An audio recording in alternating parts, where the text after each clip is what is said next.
If your job at a healthcare facility includes disinfecting against viruses, you know prevention is the best medicine. And maintaining healthy spaces starts with a healthy cleaning routine. Grainger's world-class supply chain helps ensure you have the quality products you need when you need them. From disinfectants and cleaning supplies to personal protective equipment, so you can help deliver a clean bill of health. Call 1-800-GRAINGER, click Grainger.com, or just stop by. Grainger, for the ones who get it done.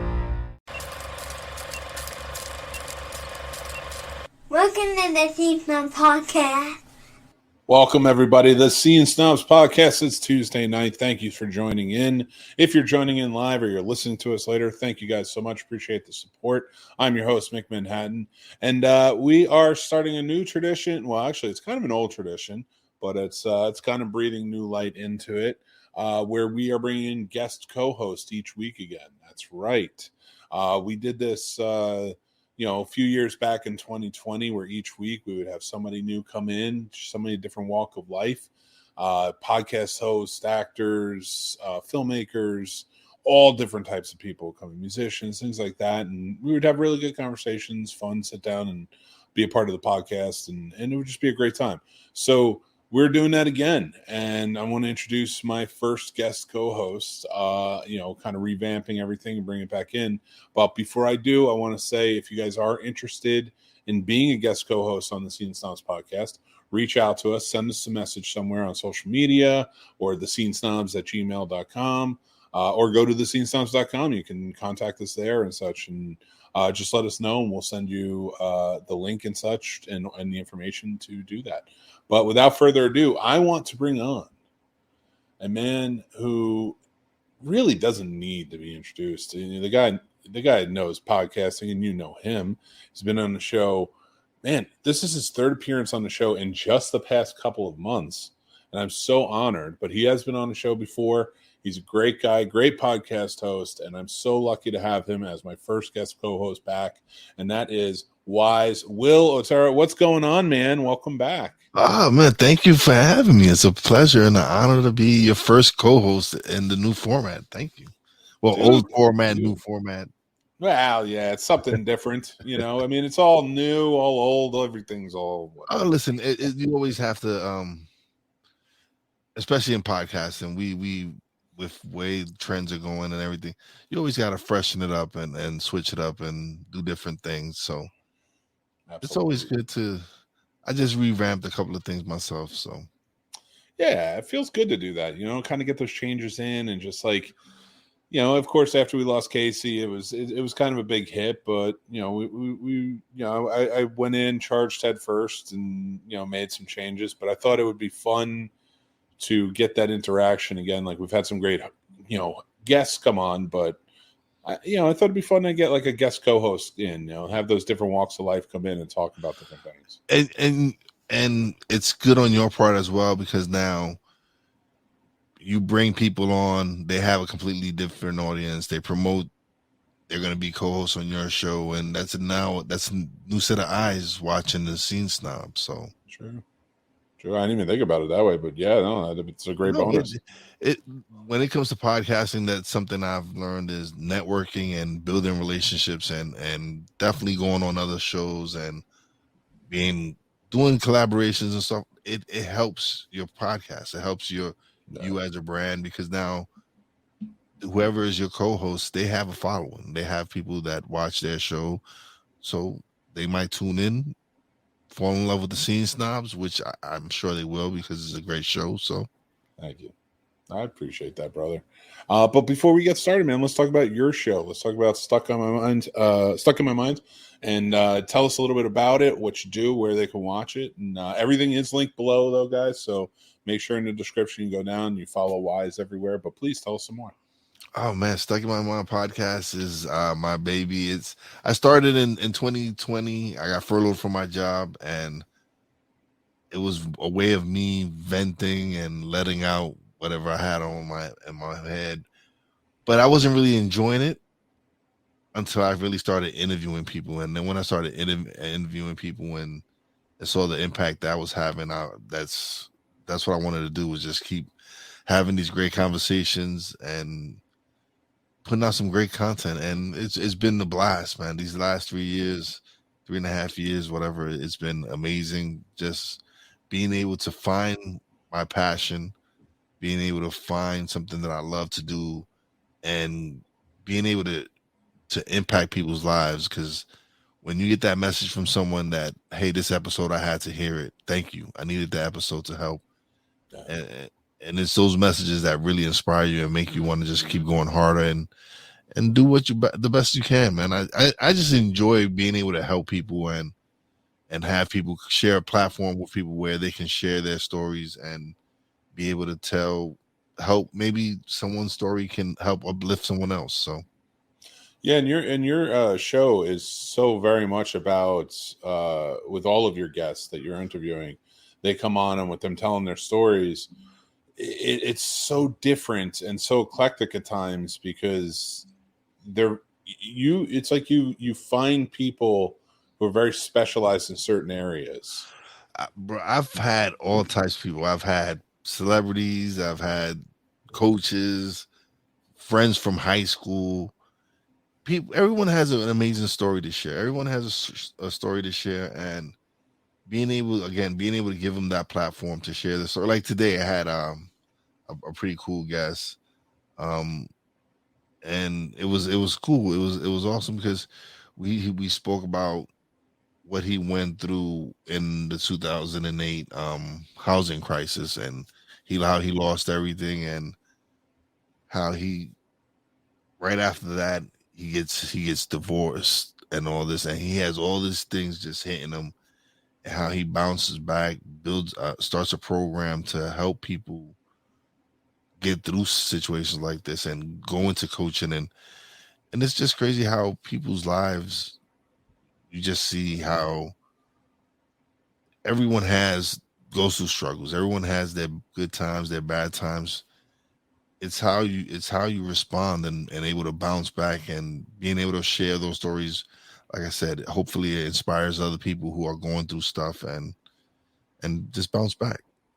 Well, for you, what's a moment in podcasting for you, like where maybe you've talked to somebody or just maybe you weren't talking to somebody, maybe it was just you talking, that was profound to you personally, where you walked away from it and you were like, you know what, this is it. This is what I'm doing, and this is where I need to keep continuing because this just hit right. Like I know this is it.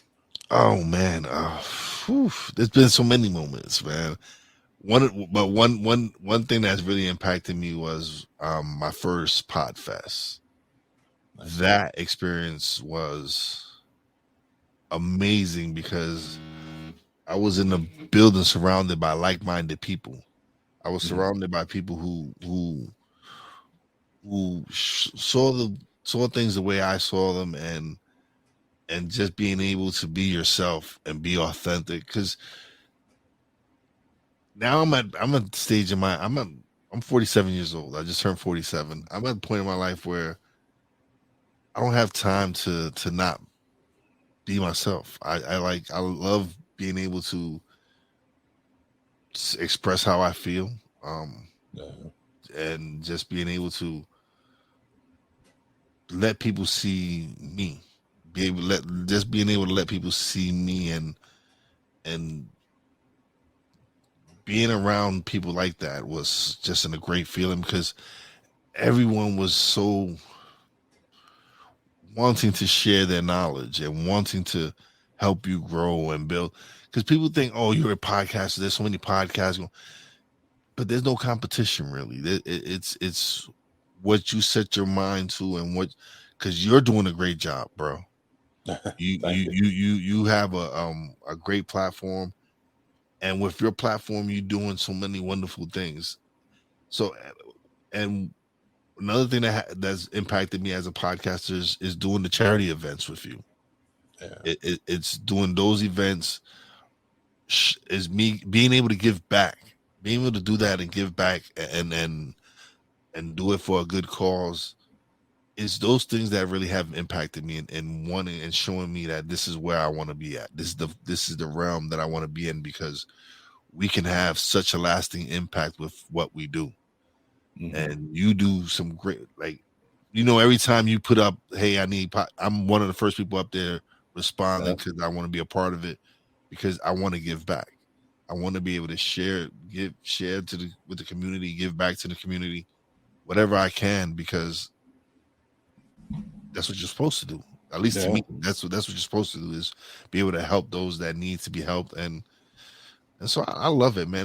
There's so many things about it that had so many moments. Like I have a moment coming up soon. I get to co-host International Podcast Day event with Jeffrey Villa and oh damn, Maria Daniels. That's gonna be fun. So those experiences are like, they're still coming. So I'm looking forward to more of them. And but there's so many numerous ones that have shown me that I'm on the right path and I'm doing what I truly love to do. So yeah, man.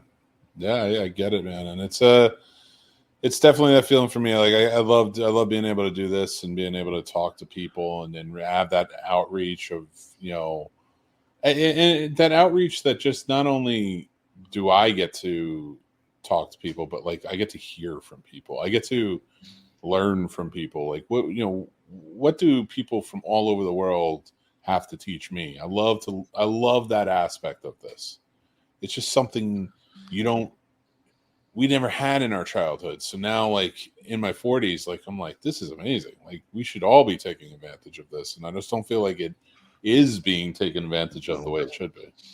Bro, I've been able to speak to people from all over the world doing this.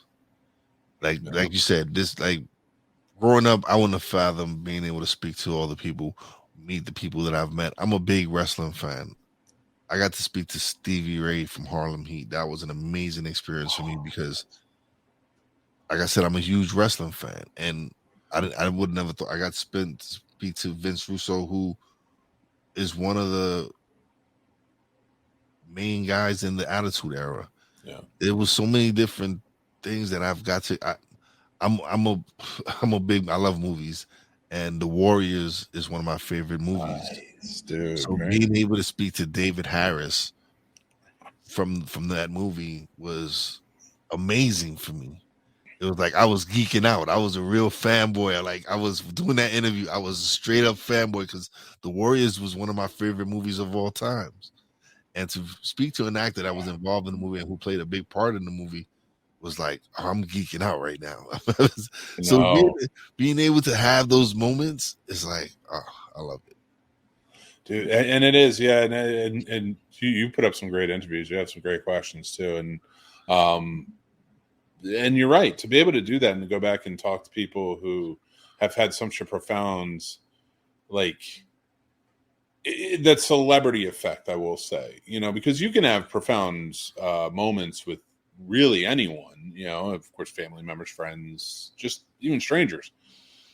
But I like to call it the celebrity effect because, like, you have that moment where, like you said, like with Steve Ray and David Harris and such, like it's these people that just like were bigger than life on screen for you because that's something that meant so much to you at a certain time in your life, and yeah, like being able to afforded that opportunity to be able to do that, like it means so much to be able to kind of hang out and learn something new. And actually, I got to sit down. Michael Paré, the actor who is yes. Yeah.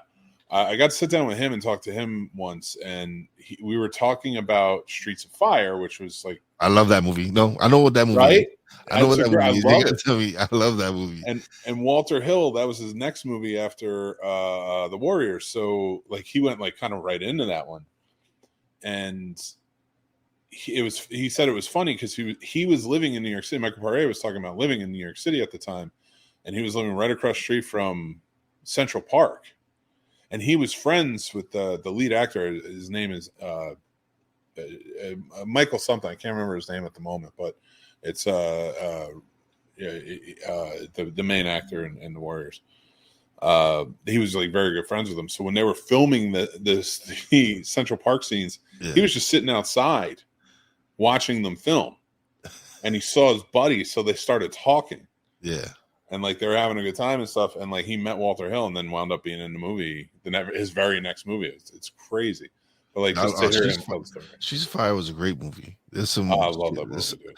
Like for me, oh man, growing up in the 80s and seeing my aunts used to run a video store, so I used to see movies all the time. So like new releases or movies they wanted to just tell us if it's good. So I saw all types of movies, man. So Let's talk about some movies then. Let's get into it a little bit. And I love that your aunt's owned a video store because that's where it always starts for us. You know, I think I wore this specifically knowing for you coming on, like that's just who we are.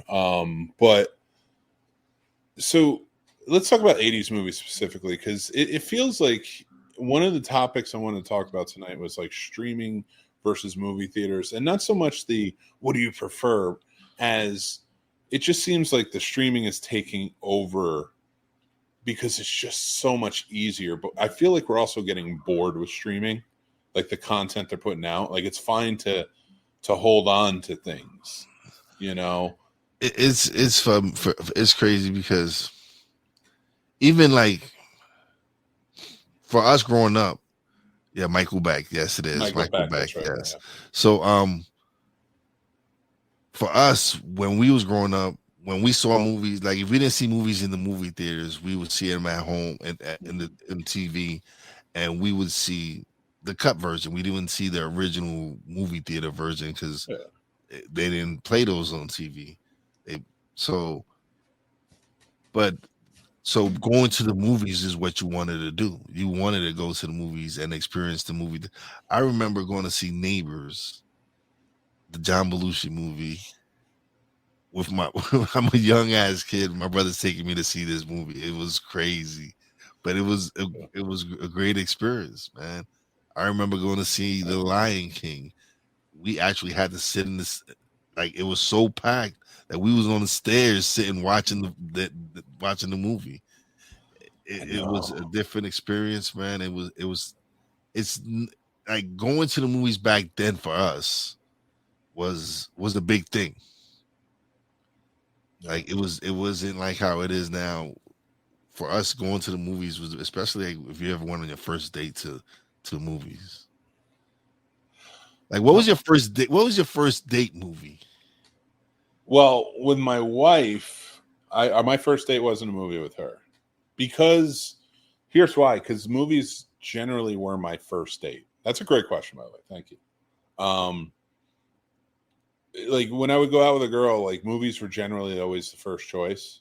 Yeah. Like dinner and a movie. It was always like the easiest thing. So like when I met my wife and I knew it was different, the story had to be different, if that makes sense. Oh no, like, me and the wife went bowling actually on our first date. It's a good choice.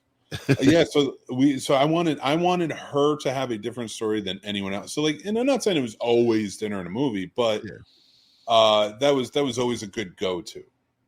And it's not like I didn't care about any of the girls I was going out with, but like she became my wife. So like it was like I knew at that moment like this had to be different. So I took her to a used bookstore. And it was a used bookstore, and it was like this big one in this area that we lived in. And I said, here's what we're gonna do. I gave her a pen. I said, we're gonna go around and we're gonna pick out books and we're gonna write inspiring little notes to whoever buys this book. And we went around, maybe about 7 or 8 books. We wrote inspiring little notes. We picked up a couple of books just for us. And then we went to her half of her family's, like her dad's side, is from Louisiana, so we went to a Louisiana Cajun restaurant. Okay. Had some dinner, and we wrote a story together. And the way we would do it is like one of us would start the first line, then take the next line, and then we would go all the way until the story was over. Okay. And then we were just like, and that was the date. And then like I took her home, dropped her off, and that was the night. And I just wanted to do something that like stood out, something I had never done with anyone before. Yeah. Now, as far as before my wife, taking girls to movies, what would be a good first date night type of movie? You could never go wrong, in my opinion, with a horror or a Yes. comedy. Yes, those are two. Those would be the best two, or romantic comedy. Yeah, Romantic comedy could be hit or miss though, because if you happen upon one that's sad, like say you go to The Notebook thinking this is going to be a romantic comedy, and the end we know they die. yeah, You're walking out and you're not getting laid. yeah. No, not that. Of course not. But it was different. It was different. It was my first date movie was with a current girlfriend was Endgame. James MCD reviews. That's awesome. Okay, Endgame. That's a good one. Yeah. She didn't see Infinity War though, so she hated him after. But I think for us it was just I don't know. There's so many movies that growing up. I have one for you. What? Because what's your first date movie is a tough one. Because you think back, but no, here's one for you. What's your feel-good movie with each other? Like that movie where literally you can put it on and you both know you guys are like, this is our movie. This is it. Like, and you may not have it in the forefront because I can't even think of like ours, mine and my wife's, but like there's always at least one. If I really had to think hard, I'd say Super Troopers was definitely one of ours. Super Troopers. I love that movie. That's a good one. I don't think me and the wife have one right now. Like,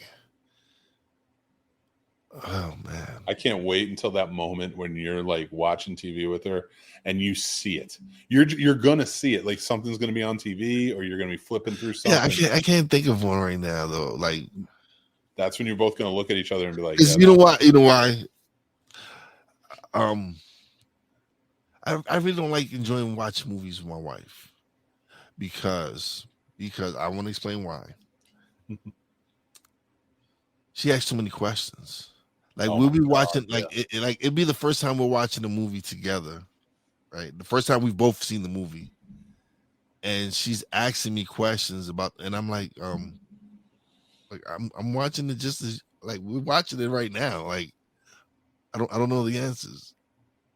Drives me insane, and now the kids do it too.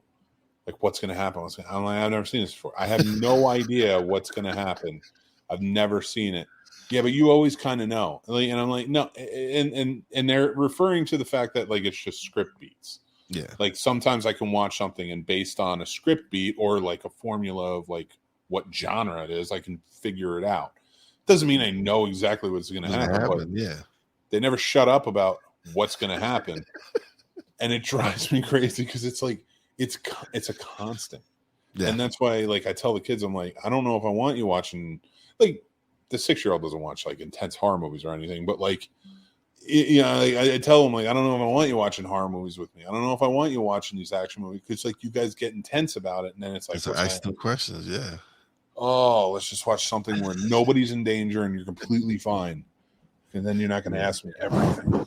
You know, and then she wonders, I'm like, we just both, I've never seen this. So when I do watch a movie without her, I still act like I've never seen it because I don't want her to ask me 20 questions. Yeah, right? That makes sense. Or TV shows when it's a brand new, like you guys watch a show together and it's that week's new show and you're just like, come on. I don't know. No idea. No. We got a bunch of shows that we watch and we'll sit down and we'll binge. We'll just fall asleep watching the show we just got into FBI recently. And so now I guess we're caught up, I think. I don't know, but oof. I can't do the long shows anymore. I can't do those long network shows anymore. I have to do short, no more than 10 episode shows or I'm going to go crazy. Yeah, no, and then La Brea is another one that we got caught into. Oh, nice. Okay. I haven't caught up on that one yet. I will say that AJ is putting up a pretty weird one. I'll give him that. Here's a crazy story. First date with my ex. I made dinner and we watched Teeth. She loved it. I don't know if you've seen Teeth Wise, but that's the one with the girl who has teeth in her vagina. Oh, yes, I remember that one. I don't think I've really watched it, but yes, I heard of it.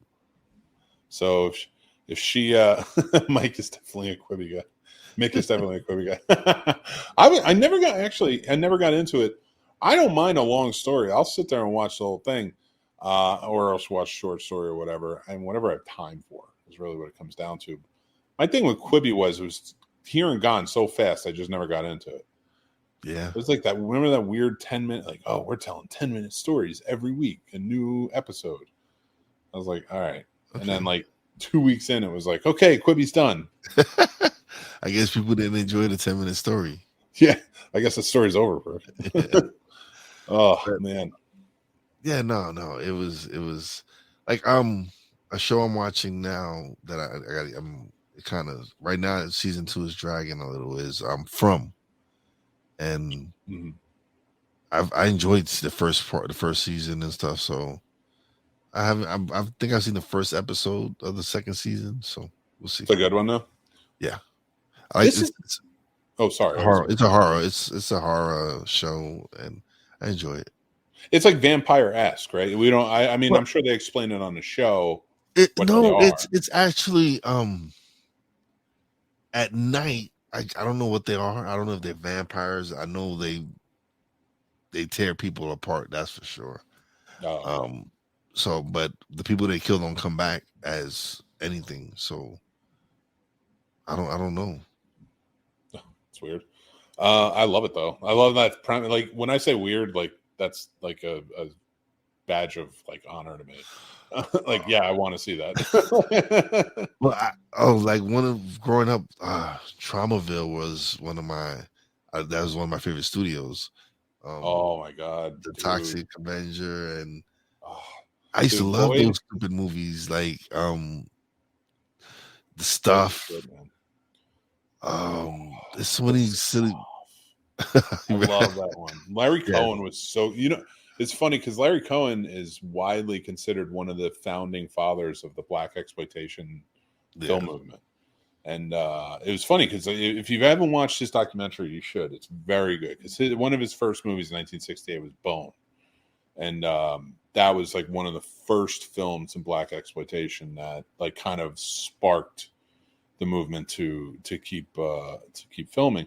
And he was one of the first ones to get Fred Williamson into Star Wars. Oh man, I love Fred Williamson. Yeah. And he remember the movie Original Gangsters? Yes, I did. He directed that. Oh man. And he took the premise from I'm Gonna Get You, Sucker, and said we should be doing this as a straight film with everyone. Like get the actual black exploitation kings and queens from the 70s and do it. And it's so funny to me, like, because I love that movie, but it is a direct ripoff of I'm Gonna Get You, Sucker, a movie like none of them wanted to be in except for who was in it? Was it Jim Brown was in it? I think he was the only one that was like in that movie. He was in Original Gangsters. He was in I'm Gonna Get You, Sucker too. Yes, he was. Isaac Hayes was in it. Yep, but they were both the ones that owned the barbecue shop. Yes, Jim Brown and Isaac Hayes. Yes. Yeah. Can I get a rib? How much for a rib?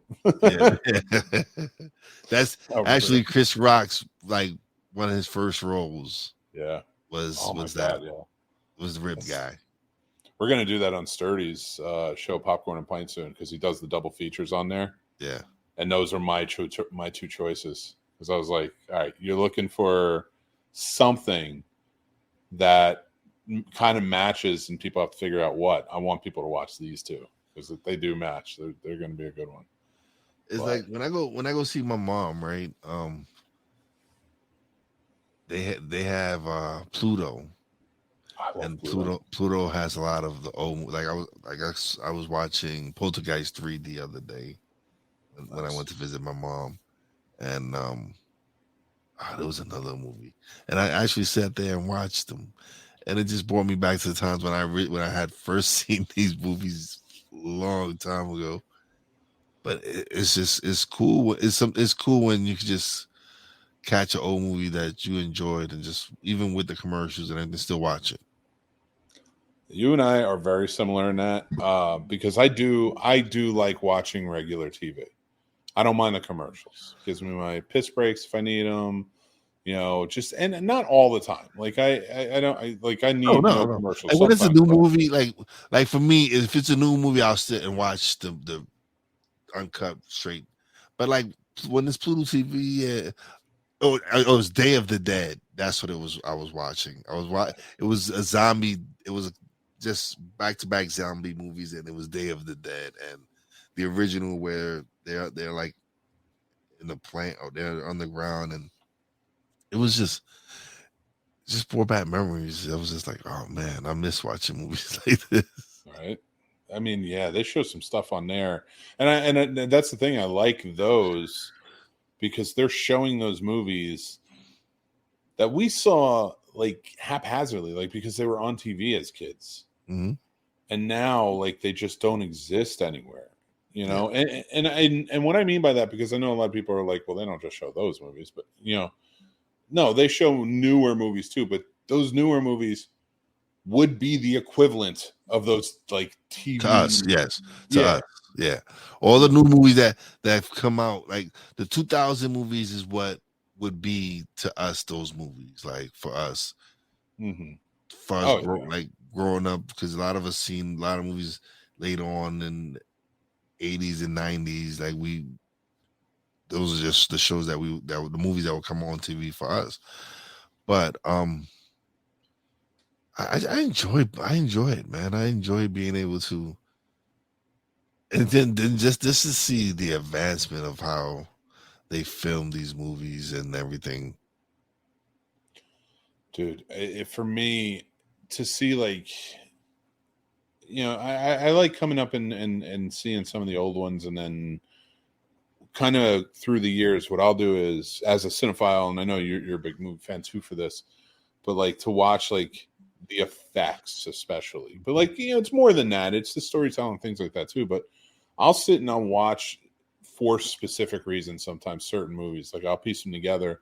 So like let's say it's effects. So I'll take Nightmare on Elm Street 3, which has a lot of effects for the 80s.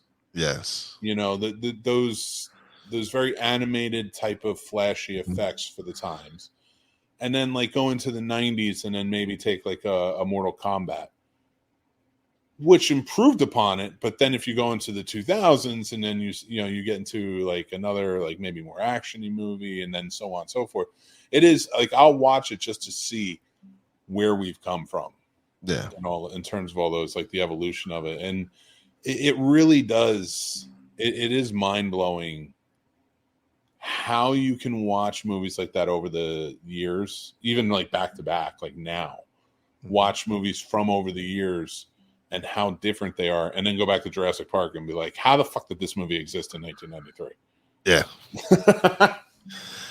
And it was, oh man, I remember going to see Jurassic Park, man. Oh man, you know what movie I remember it was it's on the tip of my tongue right now. It's the one with the storm chasers. Twister, yes, Twister. So when we went to go see Twister, man. Another one that's like, how did this exist in the 90s? Yeah, it was. I loved it, man. I love, and one of the scenes was the cow flying in the twist. My God. Oh man, Dude, be young and go to the movies and see those, and just that stuff too, right? Like now, like it wouldn't phase you. Like it wouldn't phase a kid to see a cow in a movie blowing past, no. But that affected you. Oh, it was one of the funniest scenes in the movie. Oh my God, man, it's just crazy. I like AJ is a big fan of Pluto TV too, and as everybody should be. And Chris says mine and my wife's was Scream and Scream 2 midnight showing. That was their like date night, their first date night. Oh yeah. She's a horror bug like me. Still tightness. Together 26 years later. That's awesome. That's fantastic. Congratulations. Yeah. 26 years. Whew. That's amazing.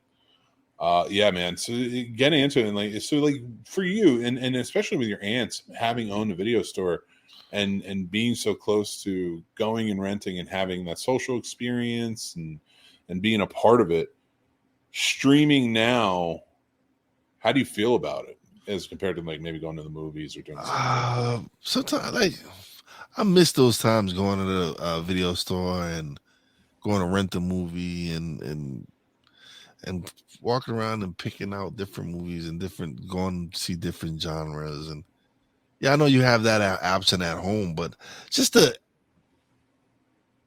interaction, I guess, going to be excited to, like, as a kid or youngster, and your mom are like, hey, let's just go to the video store and get some movies. Like, oh yeah, let's do this. Yeah, let's go. And as a kid, you'd be excited. You're like, oh, I get to pick whatever movie I want to watch, get some popcorn, some candy, and then go home and watch a movie and chill. But it was just the excitement of going to the video store and picking out your movie. And it was like me and my nephews, so we all got to pick our own movie and where we all went. So everyone had their selection. So Yeah, it really did. And it was just one of those wonderful things to be able to go and do. And again, just experience, because like even when you got home and you had the stack of tapes there, like it was just a different world. yeah. The thing that gets lost on me, and again, I do love the convenience of streaming. It really helped during COVID and the isolation and everything, to be able to have it. And my biggest argument about streaming now versus going to movie theaters, like I like getting out. I like going to see the new movies in the theaters and such. So I am a big proponent for, like, we should be not shifting to exclusively going to see everything in theaters, but like we should be getting back out to try and go to theaters more. Support, do we can. I'd hate to see them die away. Yeah, we had a little theater here that closed down, and they sold the business, and it was called the Casino Theater, and it was a little old school theater. It wasn't like how the big theaters are, like Regal and all. No, it was a real small theater that it took you back to when I was a kid growing up and watching movies. So it was different. Yeah. Those, unfortunately, those don't even exist anymore. Yeah. It's just it's so different today, and sad to see kind of like all the different changes that we have. The nostalgia effect, like those small, like little two screen theater houses, stuff like that, they're just gone now. And for me, like I said, like getting out to the theater, I think is important. My biggest problem, comparing the streaming and such, like for me, streaming is killing it in the TV world. It's better than the regular cable or network TV. Yeah, it's better than anything else you see on TV going on right now. Yeah. Movie wise, it's not killing it. No, they're just pumping money into movies and scripts that they're just not, to me, not very creative, man. Like not enjoying them. I'm not enjoying the creativity of it all, and it's like they're rehashing a lot of the same stuff that we grew up watching, and they're not coming with any originality to me. Well, what do you, so for you, what are some things that like they're doing too much of? Like maybe they should, like, is it superhero films? Maybe it's too much of, or no, because we didn't really have superhero films like that. We didn't really have we had Captain America. It was horrible. The only thing we really had was Michael Keaton's Batman. To me, that was Christopher Reeve's Superman. Yeah. Those were the ones but we didn't really have anything like what we have now as far as the MCU. We didn't have anything like that, and of course we had Blade. I think Blade is what set up the MCU for everyone else, but for us it was something different. Conan the Barbarian. It's true. What's up, Radar? What's up, Random? I didn't even like that remake when they remade that, and it had Terrible. It was horrible. But the original, of course, is great. Of course. I love what they were doing. But we've definitely had comic book movies over the years and stuff like that. But like, no, I agree with you. Like, nothing like the superhero stuff. Like, not like today where it's huge. It's a they basically built a factory, in this studio, and they're pumping them out left and right. Back in the day, like when we were talking about, like the old ones we saw, like the Hulk or Captain America. But the Hulk series, the Hulk series was different for us. Like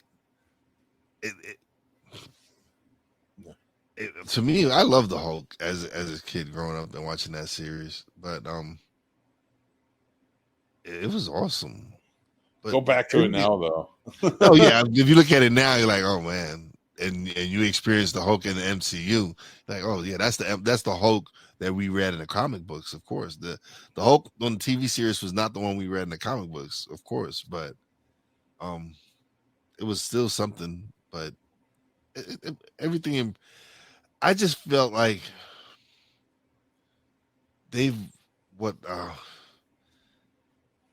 what was it? What was this they remade? Point Break. I used to love Point Break. I loved Point Break. And then they go and remade it, and I was not happy with it. No. Like, there's certain movies that I don't want them to remake. Like, I don't ever remake The Lost Boys. Do not. They tried. They got 2 sequels out of that one. Yeah. Oh my God. A tough one. They were horrible. Oh, it was so bad. Yeah. Oh my God, man. Yeah, it's tough, man. And that was like the big thing, like when we were talking about the 80s earlier. For everything coming out in the 80s, like, it just seems such like a weird time because everything just seems so different, for lack of, like, everything was like, I'm not saying that it was all original and everything being put out was just this, like, but it was different. It was different. Yeah. Like, and I'm not saying it was all good, but it was like you at least were getting things that seemed like they're experimental, like there were just some things that were coming out in the 80s that you're just kind of like, I can't believe they actually made this, and it worked. Like, not only did they make it, but it worked in such a big way, but now, like, you don't see that. Like, look at Barbie now. Like, Barbie's an experiment within itself. Yes, because Barbie was supposed to be, when Amy Schumer was attached to it, was going to be a train wreck type of comedy, like her movie Trainwreck, where she was Barbie in this world where it's like, and I don't know the exact details because they didn't release everything, but like, it was supposed to be like this make fun of sort of who Barbie is sort of thing. Yeah. And they kept to that, but when they brought Greta Gerwig in, who is this Academy Award winning filmmaker and writer and such, and they bring her in, she changed everything around and decides, okay, well, I'm going to bring my own spin to this. And this is, if you're making me make a popcorn film, I'm going to make it a popcorn film that has something to say. Yeah. Well, yeah. And from someone, a friend of mine, a coworker, he said he didn't even consider it a real kids movie. From what I understand, it wasn't really. Yeah, no. So it's, something like that. Like, it's, and that's like one of the most original movies I've seen come out in a while. Yes. And then you have Oppenheimer come out from Christopher Nolan. Now, the reason I want to talk about these two is because they just came out. They're 2 of the highest grossing movies. They outperformed even what they were expecting. Projected, expecting them to do. And the reason being is because people are saying that they're original, like, they're different. Yeah, they're based on a toy and they're based on historical, but it's not Indiana Jones. It's not Marvel. It's not DC. It's not. It's something completely different out of it. And even if it's based on Barbie, it's a different type of story told by an Academy Award winning filmmaker. And then you have Oppenheimer told by an Academy Award winning filmmaker. And for everything, you look at Oppenheimer should not have done as well as it's done. But again, people are craving originality. People are wanting something new and different. Like we're getting hit with the Meg 2. We're getting hit with other, like with some of these, like, okay, how far can we go with these movies? Like what is this? Just not, it's not entertaining. They're not. But when you do create stuff like Oppenheimer and Barbie, where you're actually bringing something out original, the Barbie movie was never done like there's never been a Barbie movie. It's something different, original. They had their Barbie movies, but it was more animated than anything. This is live action. It's different. Yeah. Oppenheimer telling the story of the atomic bomb and all and all this, and so people are craving new content. They're craving new stuff. Like how many Fast and the Furious can we have? Like how many times can Toretto save the planet? Like every time. That's what I'm saying. I'm just gonna call it now and just say every single time. No, it's true, and I like that these movies did well. I'm hoping going forward we're gonna see some changes. Maybe, hopefully, especially with this writer's strike. Once it's over and it's done, maybe we'll see some newer, different things. Because how do you feel about it? How would like you being more into that than I am, because you've acted and all that. How do you feel? It has to happen. Unfortunately, it's at the point where there's so many things within Hollywood, the structure of Hollywood and how we're taking in information, taking in entertainment has changed in such a drastic way. I don't even think people realize it. And of course the pay isn't up to standards because it's all antiquated. The SAG, their last contract, I think, was maybe like 10 years ago. I think it was 10 years ago. WGA was maybe 15 years ago. So now we're into streaming. Now we're into all this. Like in that, the residuals are all over the place. They're not getting exactly what they deserve. And now you have so many people arguing, well, it's this, it's that. You're not making as many shows. It's, it's less, series or this, that, and the other thing. And it's like, understandable. But this all needs to be addressed, and it's not being addressed. And it's not in the contracts, and you're not figuring it out. They're just not paying. So above all of that, now so it's just kind of Wild West, like craziness where these writers aren't being paid. Now, on top of that, everybody's worried about like the high up actors. Now, will they benefit from more money, more in residual things? Yes, of course. But it's the way the structure works in SAG. Everyone benefits because it's a percentage game. Now, I'm not saying that the way they work it is perfect. I'm not saying that it should be the way it goes, but it is a communal thing. It is how it goes. It's all the money in the pot, and that's kind of how it works out. The percentage of what they ask for. So the lower on the totem pole needs that. Like I saw somebody talking about how they made $900 a day, and that was the scale, the daily scale. When I was working in the industry, I think it was like $783 was the daily scale for a SAG actor. So now I guess maybe it's at $900. But somebody has started complaining. It was like, you make $900 a day, and this is it. Yeah, but they might work for one day that month. You're not getting like they're acting. It might be a 1-day shoot, and that's $900 for that one day, and that doesn't mean they're still not working like a regular 9-to-5 job. Yeah. So I mean, you're talking about them like they are. I almost said Michelle Pfeiffer, like this is 1988. You're talking about them like they're Scarlett Johansson or something, and they're not. Like this is a day player, and that's who this ultimately needs to protect, is the day players. It needs to protect the extras, all the people who are down below the line who need to make that money. And also it needs to really step up and make rules on AI. AI is the thing that is the scary thing right now, because it's going to take a lot of jobs away if we don't have some sort of rules in place. Yeah, because you're able to create whole movies with AI, like with the way the technology is going.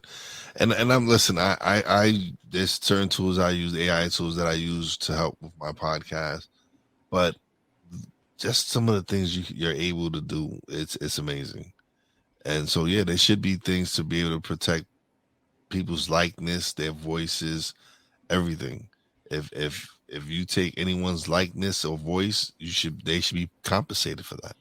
Yeah. There's things that need to be put in place that protect these people's likeness, brands, everything.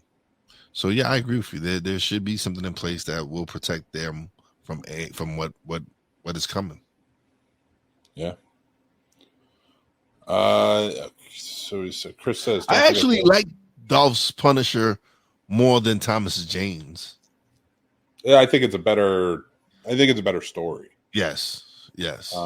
Personally, I do agree with you. Paul McPerfstone is all over here. He loves the podcast. He listens all the time. He wants to listen he listens while staring at a clogged toilet, swirling my chest hair. He wants to smell me after I jog. He loves me. Thanks, Paul. Oh man, I love the trolls. All right, well, this is where we start to wind down, and I want to thank you, my friend Wize. Thank you so much for coming on and being my guest co-host tonight. Please do it again. I would love to have you back on again to do it. I love doing this, man. I'm kind of jealous because my podcast isn't like movies and stuff like that. So it kind of like, when I get to do shows like this, I enjoy it because I love movies. So I've never thought about doing anything as far like a podcast but I love this, man. I'm being able to come on your show and talk about movies and talk pop culture and all that. It's something I love to talk about. Well, let's do it again, man. You got the link. Definitely. Click it. Let's get you on the board again. Let's do this. I love it. There's definitely no shortage of hanging out and doing this stuff. So it's gonna be fun. They're gonna get sick and tired of watching me here. Well, I appreciate you, Wize. Thank you guys so much. Everybody go check out the Stuck in My Mind podcast. Everything's linked below in the description. Just want to say thank you again to Wize. Really appreciate you jumping in, man, doing this. You are awesome. It's always great to have a fun conversation with you, man. But before you go, I get to pick my movie now, right? Yeah. I'm asking everybody who comes on the guest co-host to recommend a movie for everybody to watch. What is your movie that you recommend? Kandahar. Oh, wow. Okay, very cool. Kandahar. I just seen it a couple of weeks ago, and I've really enjoyed it. It was a really good movie to me. So yeah, definitely check it out. Have you seen it? I saw it a long time ago, but I have seen it. Oh, okay. It's like what, 5-6 years old? No. How long ago is it? No, I don't think it's that old. Is it that? I thought it was like 5 or 6 years old. No. Are you sure? I'm positive. 2023. Why am I thinking it was 5 or 6 years old? It's just recent. Yeah, that's what I'm saying. It's like it just came out. The one with Gerard Butler. Yeah. Yeah.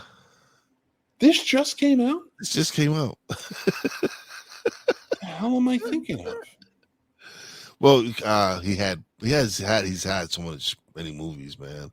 He's had Plane. He's had so many movies. Did Plane come out a few years ago? Dude, Gerard Butler. Years or so, yeah. And Greenland, he had Greenland. He had a lot. Yeah. Gerard Butler's. I'm trying to think of like all the movies Gerard Butler was in. He was in so many. But yeah, I'll check it out because it looks familiar. It's the one in Afghanistan. Yeah. I've seen this one, but I don't remember. I thought I saw it a few years ago. Watch, I'm gonna watch it, and it's gonna be something. It's gonna be like London Has Fallen or something. It's gonna be something completely different. Oh, that's not it. Yeah, that's not. It's a really good movie, man. It's well, from 2023. Check out Kandahar. That is Wize's recommendation. I appreciate it. Thank you, and we will. Thank you, man. I appreciate it. And everybody go check out the podcast. Wize, we will see you again, my friend. Thanks again. Definitely. And we are going to get ready to go. But thanks again for joining in, brother. My pleasure, brother. My pleasure. All right, guys, we're gonna get started. Before we do, I do want to let you know that this episode is brought to you by Entertainment Earth. If you guys are not checking out Entertainment Earth, it is the one-stop shop for all awesome collectibles. I get my Funko Pops on there and other stuff. If you guys are looking for cool collectibles and things like that, go on there. Use our affiliate link down below in the description. You get 10% off. If you spend over $59, I believe you get free shipping and another 10% off. So it's pretty awesome. Entertainment Earth. It's very cool. Having a lot of fun with it.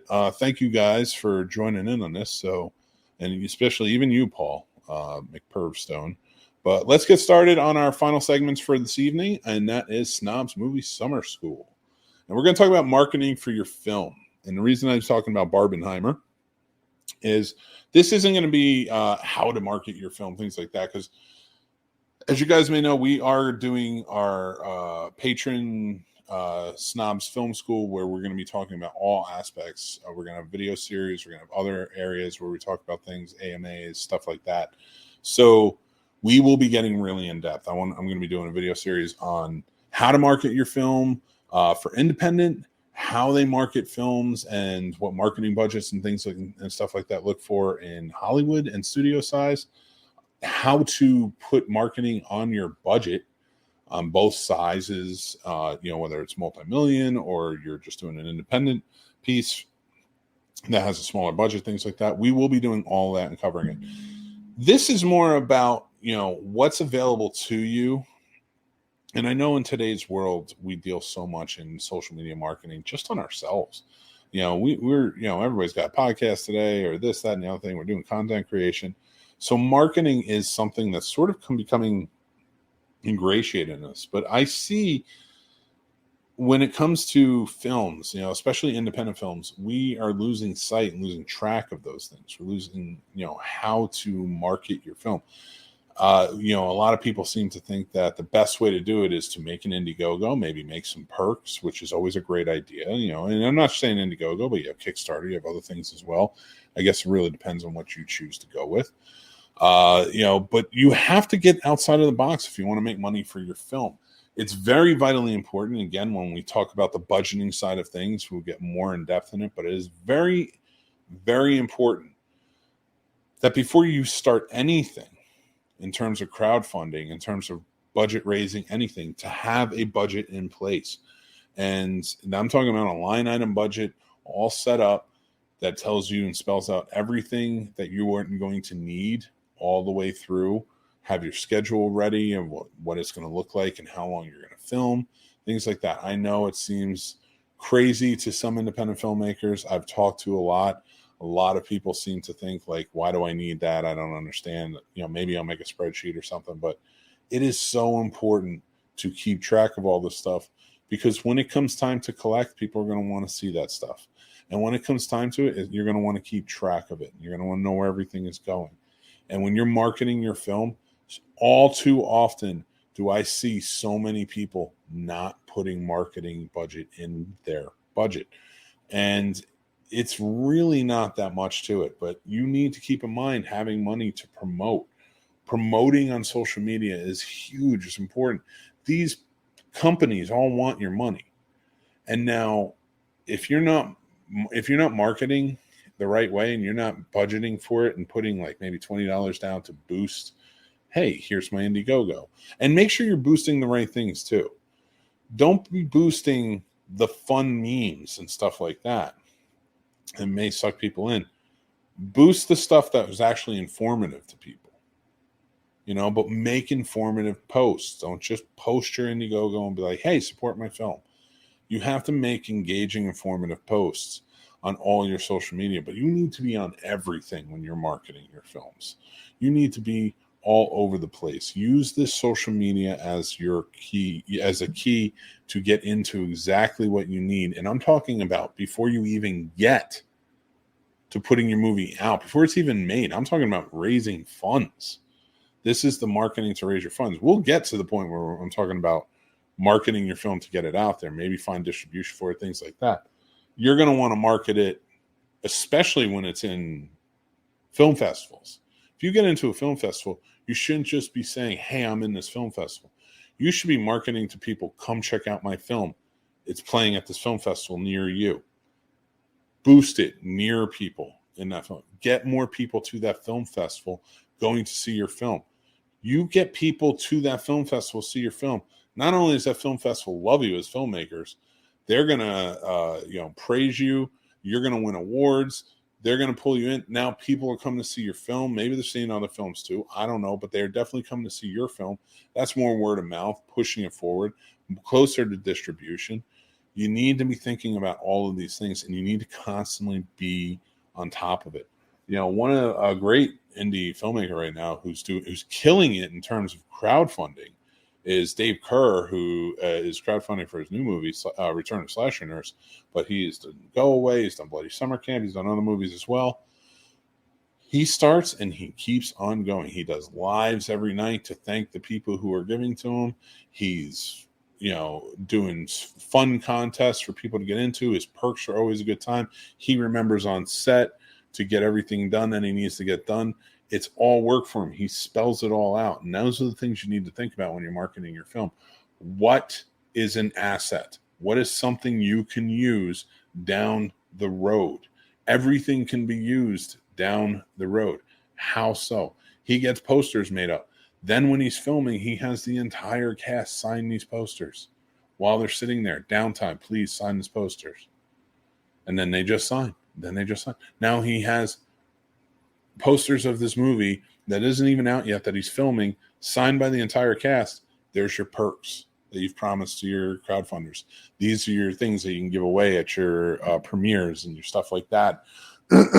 Or you can do giveaways at other areas, times, things like that. So it's so important. This is all marketing. This is all building your film, whether it's building your budget or whether it's building towards getting into a film festival, whether it's building towards getting to its distribution, or it's building towards getting people out to see it when it premieres, or just out to see it when it's in theaters.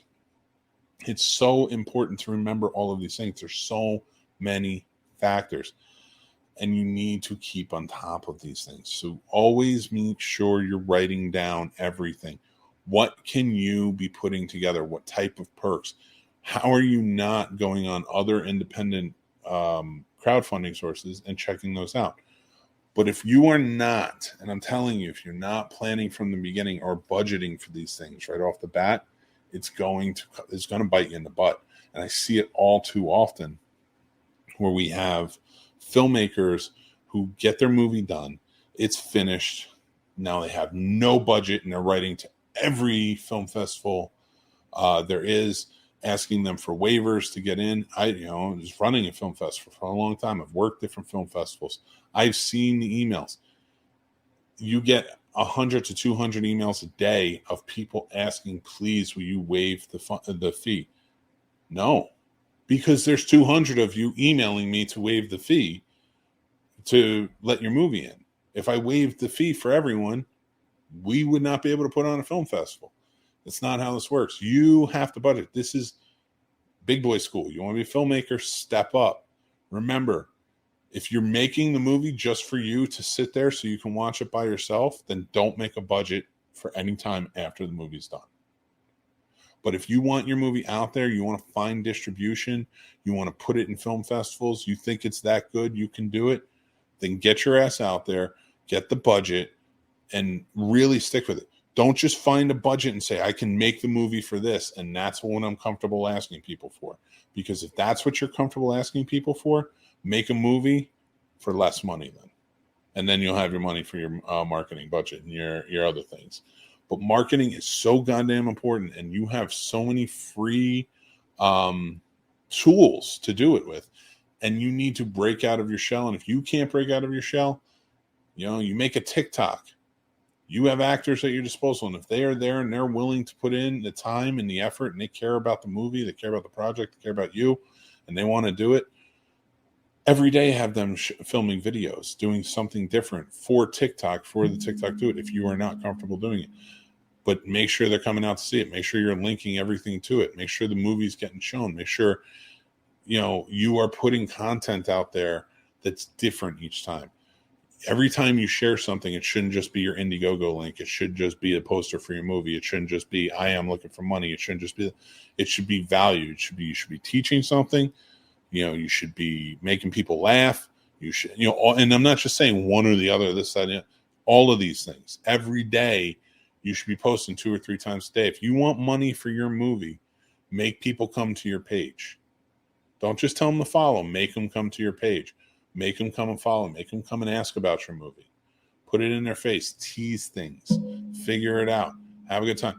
See what other people are doing and how it works and how you can attribute that to what you're trying to do with your movie.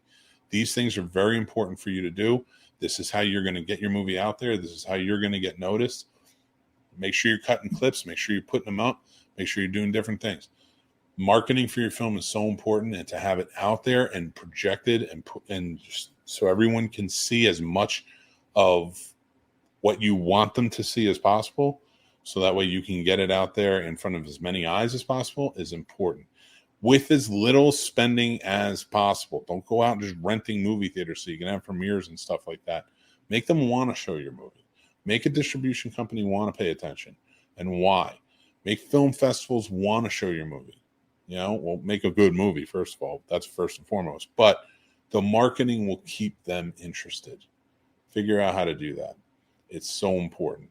And make sure, above all else, you budget for it. Again, this is more a philosophical type of conversation about it. I will get more in depth once we start talking about it over on the video series, over on our Patreon. So if you guys are interested, you can head over to our Patreon. We'll talk about it there. We have all different types of tiers. You can go see what's available. But the Patreon series, the video series, starts at the $5 tier. So go check it out. All right. That is Snobs Film Summer School, Snobs Movie Summer School. We're talking about marketing for, marketing for your film. And the reason I call it Barbenheimer is because for all intents and purposes, you take Chris Nolan out of it. You take the name Chris Nolan out of it, who sells tickets on his own because he is such a well-known, world-renowned filmmaker. And you take Oppenheimer, which, yes, has great actors in it. It looks like a great film. That film should not have done well. The cross-marketing with Barbie, well, no, it should have done well, but it shouldn't have done as well as it did. The cross-marketing with Barbie is what really propelled that movie to do as well as it did. It went over projection because of Barbie. That is a hell of a thing to market. And it didn't even have to do anything. It just allowed people to do it. You can make that happen with your movie. You can make people talk about those things. Now, is that 2 wild storms coming together? And why am I talking about those 2 things in particular? I'm saying these are the type of marketing that stand out. And when you have social media and you don't have studios standing over you doing the marketing for you, and it's just you with your personal independent film, you can do intriguing things like this. Make your film stand out. So do it. Figure out what works. The reason Oppenheimer did so well is because it worked with Barbenheimer. That became a marketing ploy, and it worked. So how are you going to make it work? What works for you? Maybe team up with other independent filmmakers. They have a movie done. You have a movie done. Let's double feature it. How's this going to work? Does that work? See how it works. Word of mouth. See how that helps out with each other. I'm throwing out ideas here. But whatever works for you, you got to try and utilize all the tools that you have to help you market these things. It is just too damn important. And I see so many things kind of fall and people not utilize it properly. Let's just post the poster. Oh, go check this out. Oh, this is going to be in this film festival. Oh, this is going to be here. Oh, this is going to be there. If my film gets in a film festival, and I know it's going to be on August 11th, whatever film festival it is. Let's say it's the Virginia Awesome Film Festival. So let's say it gets in there and it's on August 11th. From now until August 11th, if that is the only place it's going to be, I am going to be talking all about the Virginia Awesome Film Festival. I'm going to be talking to everybody in the Virginia Awesome Film Festival. I'm going to be on the Virginia Awesome Film Festival comment boards, talking to people saying, yeah, this is my movie. I can't wait. It's going to be awesome. I hope you guys will enjoy it. What do you guys think? Is it going to be fun? I'm going to be on the town board for whatever town the Virginia Awesome Film Festival's in, saying, hey, my film's going to be showing at this blah, blah, blah. I hope you guys can make it out. What's everybody doing? Like, what's it like? I'm coming out. Where should I go eat? What should I do? Connect with people. Make them want to come see your stuff. You need to do this stuff. This is how you get your film seen. It's so important. And I don't see enough people put in that work. And it really is important to keep that work going. James says, there have been so many weird counter-programming pairs over the years, but Barbenheimer has captured the internet's imagination the most. It's very true. I'm waiting to see if Saw Patrol has the same impact. We shall see. I started hearing about that. Paw Patrol, Saw Patrol.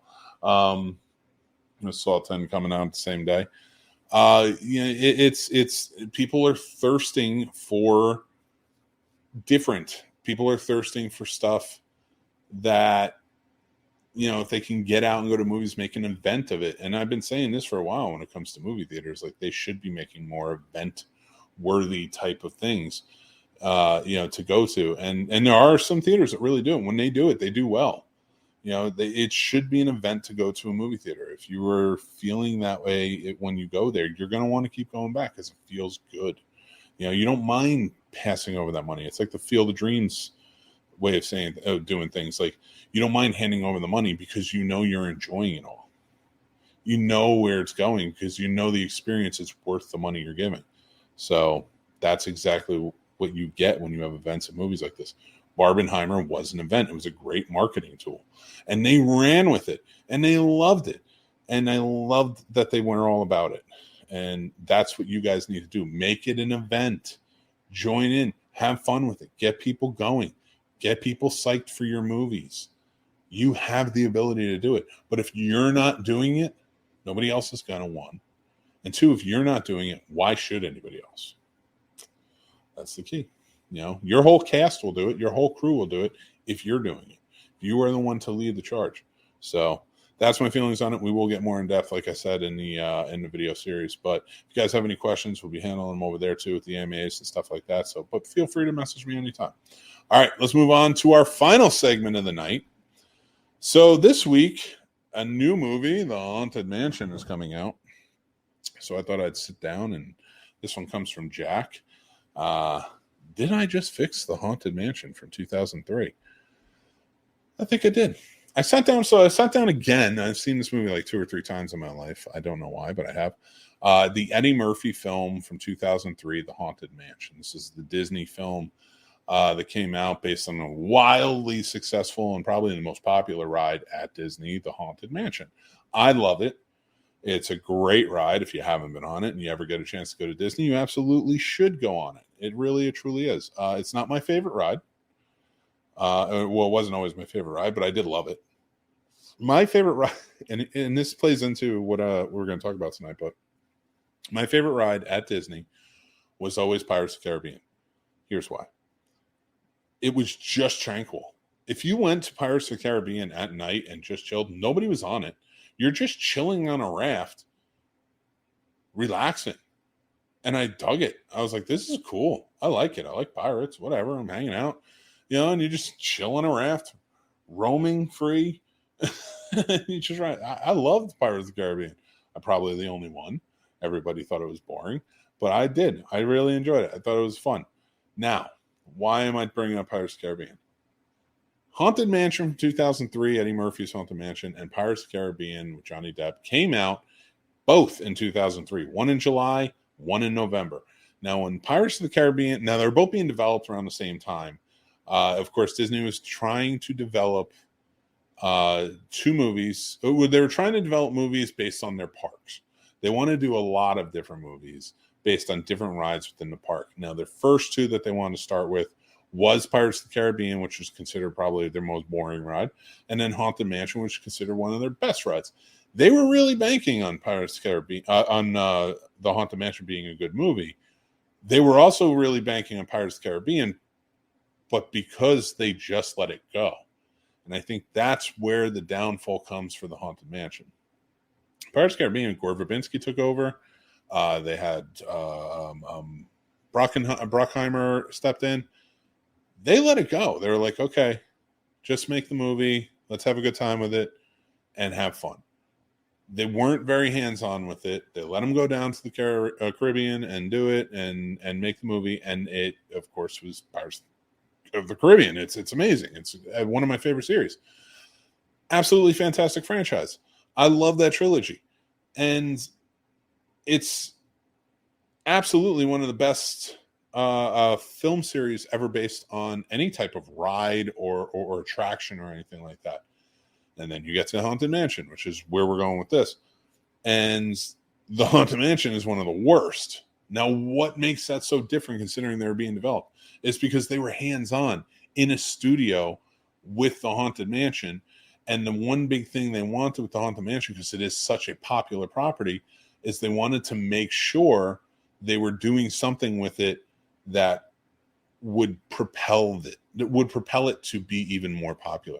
So they got Eddie Murphy, who was always a big go-to for them, big star. They made this big family comedy of it, so now family can come. They took a lot away from what we love about it. Now, if you've ever been to the Haunted Mansion ride, it's a lot. There's no big overwhelming story to it or anything like that. It's just a bunch of ghost stories surrounding this whole ride. Like that, you're being told ghost stories on this whole ride. And they got it right in the Muppet Haunted Mansion. They did special not too long ago. And I think they're going to do it pretty right in this new Haunted Mansion movie. I'm looking forward to it. But the reason they didn't get it right in this is because they made an Eddie Murphy movie. And that was the problem. I love Eddie Murphy. I think an Eddie Murphy movie, especially an Eddie Murphy horror comedy movie, I'm in. But you took the Haunted Mansion. And then you didn't really use the mansion. You used some things. You even used the singing statues, but you had them sing like one bar of their famous song, and then they switched on to something else. It makes no sense. Like, you saw certain things from the Haunted Mansion that you're like, that's recognizable. That's cool. Oh, okay, that's cool. But you completely changed the story. You made it tone deaf. You made it this whole family type thing where you were making fun of the horror aspect of it, which you're never supposed to do in a horror comedy. The horror is always supposed to remain horror and scary. The comedy is supposed to be where it's funny. So you take it and you change it up. The action just didn't really work, again, because it's an Eddie Murphy movie. You are making an Eddie Murphy comedy movie. You're adding horror elements to it. You're trying to put the backdrop of the Haunted Mansion to it. And none of it worked. And you're changing up the whole story to it. Why? Everything could have worked. First of all, if you want to fix this movie, take Eddie Murphy out of it. He just didn't belong. I didn't mind any of the actors in this movie. Everybody's really good, but take them out. Change the story. Make it kind of like how they did it with the Muppets Haunted Mansion, where it's the actual Haunted Mansion, you're just trapped. And you're trapped, and make it sort of an anthology. Maybe not an outright anthology, although that would kind of be cool to see the ghost stories kind of play out. But maybe not an outright anthology, but like, you're trapped in here overnight. You have to survive, and you're dealing with these ghosts, or else you're trapped forever. Simple, to the point. What gets you there? I don't know. You could be a ghost hunter. Throw anything at the wall and see what sticks. And that would have worked better than Eddie Murphy's realtor, takes his family to go check out this house, see if he could sell it. It doesn't work. It just didn't work in that aspect. This, you can, I think Gonzo took a bet in the Muppet movie one, and he bet he could stay there overnight, and that's why he was there. And it was subtle, it was easy, and we could join in, and there was horror aspects. They never made fun of the horror. They kept the comedy. Why do I keep comparing? Is because it's got it goddamn right. So that's what you need to do, and I'm hoping this new one will get it right. But if you want to fix this movie, you do not make fun of the horror. You keep it horror. If you want to add comedy, that's fine, but you just keep it within the comedy and you respect the horror. That's rule number one. Number two, you respect the Haunted Mansion. You make the Haunted Mansion the main character. That's the whole point. Don't call it the Haunted Mansion and say, okay, I want to follow Eddie Murphy around the whole time. Be there, be my main character that I am following, but the Haunted Mansion is the thing that I want to see. Don't take me out of it. Show me the things that I want to see from the Haunted Mansion, things that I love. Even if you're going to tweak or change certain things, show me. So take him out. I wouldn't even, if you want to make it a family comedy, fine. There's elements that you can do that way that I think would work a little bit better. I think it would work better with a single mother. And I think that's kind of the aspect they're going with the new one. But, a mother with maybe 2 kids who kind of get stuck in, maybe even kind of go with the 13 ghosts, like inheriting the house. And they have to go but they have to survive a night to inherit the house. It's been an old story for a long time. I think that would help. Any one of these would have made the Haunted Mansion a better movie, but you really have to wipe away so much from that 2003 movie to make the movie work. Ultimately, you have to make the house the main character. You have to put us in there. You have to make the house want to scare us, try and kill us, whatever else you want. If you don't want it an out-and-out horror, you want it a family film, fine, add a family element. If you want it to be an outright horror, fine, but it's Disney, so it's never going to be what happens. But do not make it so much of a comedy that it is. And even the Haunted Mansion that they were in wasn't the Haunted Mansion, so that pissed me off. But yeah, like if you're going to fix this, you just got to take the elements of the 2003 version out, respect what the attraction gives us, put that in there, put actors in there who are respecting the horror, playing up the comedy. You can still have the family element, add more stories to it that they have to, maybe through those stories, they have to figure out a mystery to help them get out or solve what's going on. You don't have to save a ghost every time. Sometimes it's just to get out. But that's just my feelings on it. But let's see what everybody else is saying. And let me know what you think. Did I fix it? Sound off in the comments. If I didn't, let me know. But would you go see a movie that didn't have to do what happened in 2003? I watched the 2003 Haunted Mansion for a bucket list, and while it wasn't as bad as I thought, it was very in one ear and out the other. Yeah. I feel like the movie is more of a capital sin for fans of the ride. I don't remember riding it. Tony Goldmark said it best. The 2003 Haunted Mansion felt like an apology for the first Pirates being so subversive. See, I disagree. I love the first Pirates. Pluto Nash doesn't belong in a haunted house movie. No, he really doesn't. The Haunted Mansion should have stayed haunted at the end. The whole curse being broken really annoyed me. It did. Yeah, I mean, there was a lot of elements to it. Like the Haunted Mansion should have been haunted. It should have been them trying to get out. That was it. There shouldn't have been any, like you can have a butler, you can have like the maid, you can have like the groundskeeper, you can have all of these characters, but they have to be in the house for a reason, and they don't all have to be connected. The house can be standing for a long time, and a lot of these stories exist for a reason. And that's what I loved about it. It's like the Son of Cemetery. You have so many ghosts. Why can't we tell just different stories? And that's just how I would have fixed it. But that's kind of where I'm at. I would love to know what you guys think. Sound off. Let me know. Did you like the movie? Did you not like the movie? What would you fix about it? Are you going to go see the new movie? Are you going to go see the new Haunted Mansion movie when it comes out? Let me know. Thank you guys for joining. I want to thank my guest co-host Wize for joining in. Thank you so much, brother.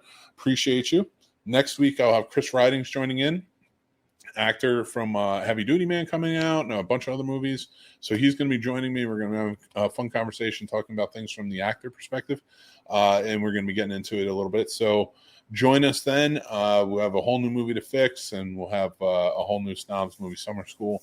We're going to be getting into it some more. So thank you guys again for joining in. I hope you guys are having a good time. I appreciate you guys joining in and being a part of this. And it's just like I always have a fun time doing this with you guys. You guys are amazing, and you guys being a part of the conversation is always really fun for me. Please, I ask if you guys are watching on YouTube live, please hit that subscribe button, hit that like button. Really helps us go a long way. Hit the notification bell because we always have new stuff coming out all the time. If you are listening to us at a later date, maybe think about going to check out the YouTube. Let us know what you think. But if you are listening to us, thank you so much for listening to us. please make sure to follow and rate and review us. That, again, helps us go a long way as well. Thank you guys so much. You are all so awesome. I am Mick. Please take care of each other, love each other, be kind. And I love you all, and I will talk to you guys very, very soon.